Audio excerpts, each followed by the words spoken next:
In-app merupakan sebuah aplikasi jasa untuk kemudahan sistem kasir bagi perusahaan retail dan sejenisnya.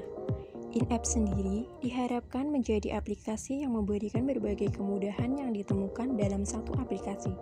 Berikut merupakan contoh tampilan dari aplikasi in-app.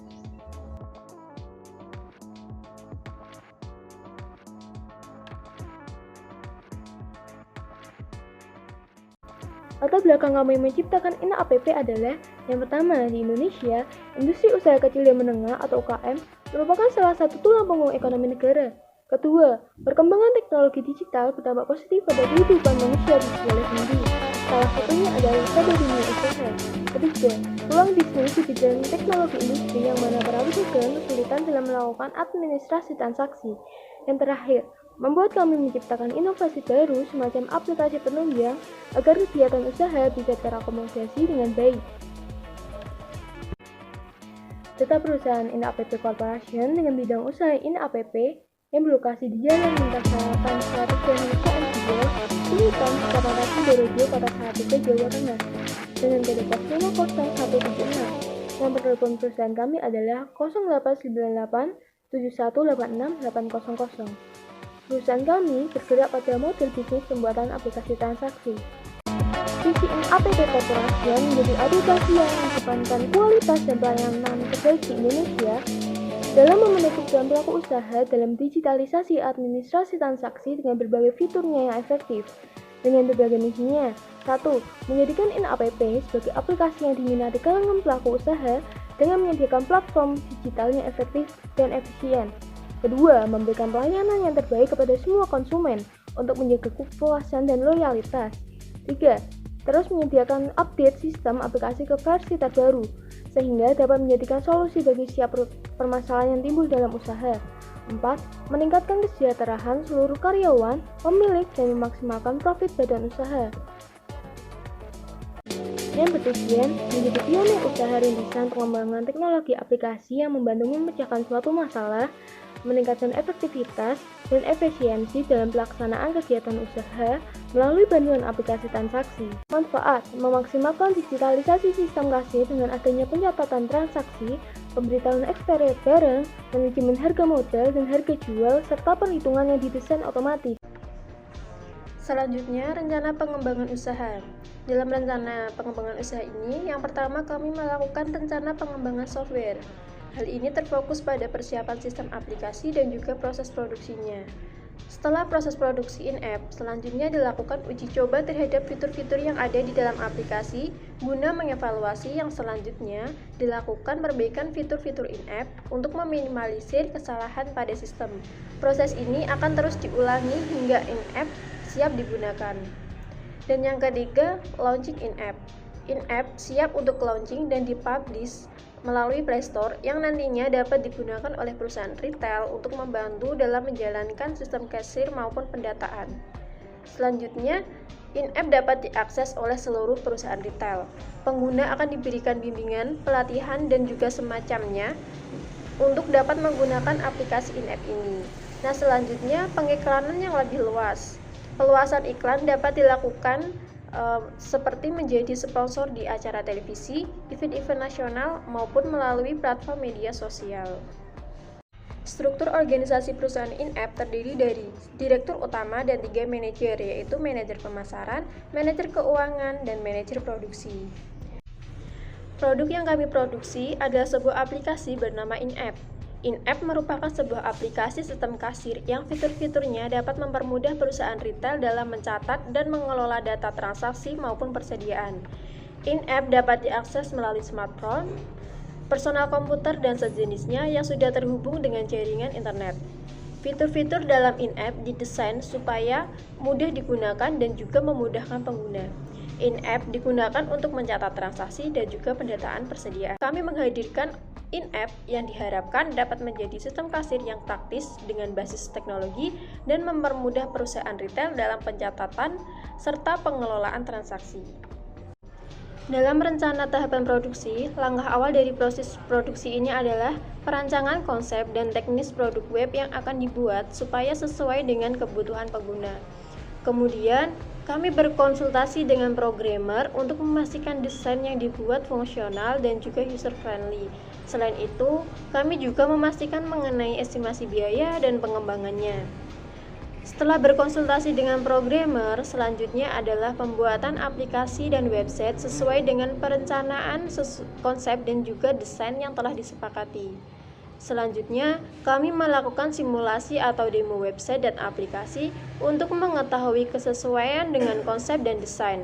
Melakukan otomatisasi tugas berulang-ulang untuk menguji kesesuaian fungsinya. Kemudian dalam hal pendanaan, dalam menjalankan bisnis ini kami memerlukan investor.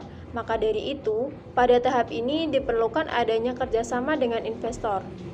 Dalam kerjasama ini akan disepakati dengan penandatanganan kontrak mengenai pembagian keuntungan dan pendanaan lainnya. Setelah menjalin kerjasama dengan investor, perlu dilakukan pengembangan pada aplikasi in-app baik dari pendesainan ulang, penambahan fitur-fitur, dan sebagainya untuk menghasilkan aplikasi website dan bekerja secara optimal. Kemudian, launching aplikasi in-app. Launching aplikasi in-app ini merupakan hasil nyata dari proses perencanaan dan proses produksi yang kami lakukan. Tujuan dari launching ini untuk memperkenalkan website dan aplikasi yang dibuat kepada masyarakat umum. Dan tahapan yang terakhir adalah tahapan promosi. Dalam promosi ini bertujuan untuk mengenalkan website dan aplikasi yang pada akhirnya dapat meningkatkan penjualan produk. Dalam memperkenalkan produk kepada masyarakat, promosi menjadi faktor pendukung utama untuk menginformasikan produk kami. Produk yang kami hasilkan adalah berupa aplikasi. Dalam pendistribusian aplikasi in-app dilakukan dengan cara pengecekan terhadap kesesuaian produk dengan kebutuhan dan berfungsi dengan baik. Kemudian, mengonfirmasi bahwa in-app dapat launching dengan dibarengi promosi supaya masyarakat dapat mengenal dan menggunakan aplikasi in-app. Yang selanjutnya adalah rencana STP, segmenting, targeting, dan positioning. Yang pertama, segmenting terdiri dalam dua kategori, yaitu geographic segmentation dan demographic segmentation. Untuk geographic segmentation, konsumen yang akan dituju oleh aplikasi in-app ini ditargetkan akan menyebar di seluruh wilayah Indonesia, khususnya di pulau besar seperti Pulau Jawa. Yang kedua, demographic segmentation, di mana segmen in-app ini tertuju pada pendapatan semua kelas yang memiliki usaha. Untuk indikator lainnya seperti usia dan jenis kelamin tidak memiliki pengaruh dalam menentukan segmen ini. Kemudian yang kedua adalah targeting. Target pasar yang dituju oleh aplikasi in-app adalah konsumen dari berbagai wilayah Indonesia yang tidak dibatasi oleh jenis kelamin dan usia, tetapi dapat ditargetkan konsumen berasal dari kalangan mahasiswa, masyarakat umum, koperasi, UMKM, hingga perusahaan retail yang memiliki usaha dan membutuhkan sistem kasir pintar seperti aplikasi in-app. Kemudian yang ketiga adalah positioning, di mana dalam rangka mengidentifikasi posisi pasar, kami memposisikan diri sebagai aplikasi yang memiliki keunggulan kompetitif. Di samping itu, kami akan memposisikan diri sebagai konsumen, sehingga diharapkan aplikasi in-app ini dapat membawa kemudahan bagi pemakainya serta memiliki kesesuaian fungsi, efisiensi, dan efektif. Yang selanjutnya adalah strategi pemasaran. Strategi yang akan dilakukan adalah dengan memasarkan atau mempromosikan aplikasi in-app dengan beberapa media. Untuk promosi tools yang akan digunakan untuk memasarkan in-app sendiri, yang pertama dengan sales promotion melalui berbagai event teknologi informasi, kemudian advertising melalui iklan di koran, direct marketing melalui website in-app sebagai profil perusahaan, serta internet marketing melalui sosial media seperti YouTube, Facebook, Instagram, dan lainnya. Berikut beberapa cara yang kami lakukan untuk pengiklanan. Yang pertama adalah perusahaan akan membuatkan video pendek untuk promosi di media online dengan konsep short movie sehingga tidak terlalu berfokus pada produk jasa yang ditawarkan. Yang kedua adalah memberikan sponsor, misalnya pada usaha kuliner berupa spanduk, banner, daftar menu, dan sebagainya, dengan harapan akan mengenalkan aplikasi in-app kepada masyarakat. Kemudian yang ketiga adalah membuat desain gambar untuk iklan di media sosial seperti Facebook Ads, Instagram Ads, dan sebagainya. Lalu yang selanjutnya adalah membuat pengiklanan di media massa dengan tujuan dapat menjangkau konsumen yang lebih luas seperti melakukan pengiklanan di televisi, radio, majalah, dan sebagainya. Dan yang terakhir adalah pemberian brosur, pamflet pada suatu acara seperti acara bazar atau fair, menempelkan pamflet di mading atau di tempat umum yang sering dilalui banyak orang. Selanjutnya adalah rencana SDA dan SDM. Untuk manajemen sumber daya manusia, nantinya kami akan melibatkan langsung masyarakat umum yang memiliki kriteria yang cukup sebagai penempatan dan pengelolaan sumber daya manusia di perusahaan. Nantinya akan ada perekrutan yang telah melewati proses seleksi. Setelah proses perekrutan, kami akan mengadakan proses training atau pelatihan sehingga untuk memantapkan skill dan pembelajaran etika yang perlu dimiliki oleh karyawan dalam sebuah perusahaan. Untuk dalam perusahaan ini akan terbagi beberapa job desk atau pekerjaan. Yang pertama adalah direktur utama, kemudian ada manajer keuangan, lalu ada manajer pemasaran, selanjutnya adalah manajer produksi dan operasional, ada manajer proyek, desainer, dan programmer, di mana untuk job description dan job specification-nya sudah tertera dalam slide. Kemudian adalah analisis SWOT. Yang pertama adalah kekuatan atau strength. Yang pertama, memiliki kejelasan fungsi dan fitur-fitur yang mudah dipahami, karena nantinya aplikasi in-app akan digunakan juga oleh masyarakat umum yang tidak terpaku pada usia sehingga diharapkan dapat mudah dimengerti oleh semua kalangan. Kemudian yang kedua adalah memiliki banyak fitur seperti sistem kasir, pembukuan, laporan keuangan, alarm pengingat, dan sebagainya. Lalu yang ketiga adalah data tersimpan aman, karena hanya pemilik akun yang dapat mengakses. Kemudian yang keempat, sistem pembayaran dapat dilakukan dengan berbagai macam seperti transfer bank, OVO, Dana, dan sebagainya. Kemudian memasuki hal yang kedua adalah kelemahan atau weakness. Berikut kelemahan dari aplikasi ini antara lain yang pertama, aplikasi in-app dapat melakukan banyak pembukuan yang berbeda serta dapat mengakses beberapa fitur lain, tetapi hanya bisa digunakan untuk yang berlangganan atau premium saja. Kemudian yang kedua, aplikasi hanya dapat berfungsi jika tersambung dengan internet. Kemudian yang ketiga adalah peluang atau opportunity. Adapun peluang yang dapat dimanfaatkan oleh perusahaan adalah sebagai berikut. Yang pertama, meningkatkan kesadaran terhadap perkembangan teknologi. Yang kedua, banyaknya usaha yang masih belum menggunakan jasa aplikasi seperti in-app. Kemudian, yang ketiga adalah rumitnya pencatatan serta pembukuan secara manual sehingga dibutuhkan aplikasi yang mampu memberikan kemudahan dan efisiensi waktu. Yang terakhir adalah ancaman atau threats.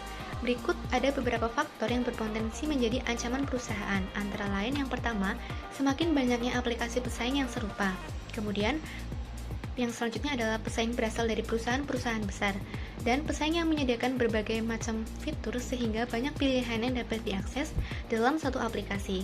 Dan yang terakhir adalah perusahaan startup memerlukan modal usaha yang cukup besar. Selanjutnya, untuk rencana keuangan dari perhitungan kami di atas, dengan fixed cost 17.350.000, maka per bulannya 1.445.000, untuk variabel cost total 1.410.000, dan biaya lain-lain 300.000.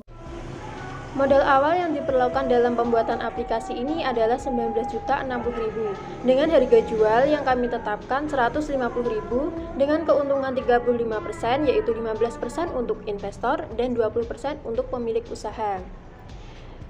Kami menargetkan mencapai 10 pengunduhan setiap harinya, sehingga keuntungan yang didapatkan dalam satu bulan yaitu keuntungan setiap pengunduhan 35% dikali 150.000 yaitu 52.500, sehingga keuntungan per bulannya yaitu 52.500 dikali dengan 300 yaitu 15.750.000.